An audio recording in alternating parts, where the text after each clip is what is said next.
জিজ্ঞাসাবাদ চলতেছে। সাভার থানার আশেপাশে একের পর এক খুনের ঘটনায় তোলপাড় চলছে। এসব খুনের সঙ্গে থানার আশেপাশে সারাক্ষণ ঘুরে বেড়ানো ভবঘুরে সম্রাটকে গ্রেফতার করেছে পুলিশ। ইতিমধ্যে এসব হত্যাকাণ্ডের কিছু ভিডিও সামনে এসেছে। পুলিশ জানায় গত ৭ মাস আগে সাভার মডেল থানা মসজিদের সামনে এক নারীর মরদেহ উদ্ধার হয়। গত বছরের ২৯ আগস্ট সাভার পৌর কমিউনিটি সেন্টারে একটি মরদেহ পাওয়া যায়। পরবর্তীতে সাভার কমিউনিটি সেন্টারে আরও একটি লাশ পাওয়া যায় এবং ১৯ ডিসেম্বর আরও একটি লাশ পাওয়া যায়। সবশেষ ১৮ জানুয়ারি রোববার দুটি পুরা মরদেহ উদ্ধার করে পুলিশ।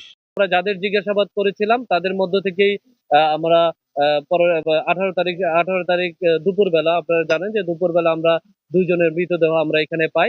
এই মৃতদেহগুলা পাওয়ার পর আমরা যেহেতু সিসিটিভি ফুটেজ আছে আমরা সিসিটিভি ফুটেজগুলো বিশ্লেষণ করি এবং আমরা সিসিটিভি ফুটেজে বিশ্লেষণ করে আ একজনের অবয়ব আমরা লক্ষ্য করি যাকে আমাদের সন্দেহের তালিকায় নিয়ে আসি এবং তার নাম সে মশিউর রহমান খান উর্ফে সম্রাট বলে তাকে নিজেকে পরিচয় দেয়।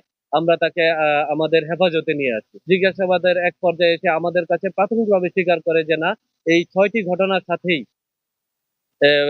সম্রাট মশিউর রহমান খান উর্ফে সম্রাট আ নিজেকে নিজে জোর নিজে এটার সাথে জড়িত আছে বলে আমাদের কাছে প্রাথমিকভাবে সে স্বীকার করে।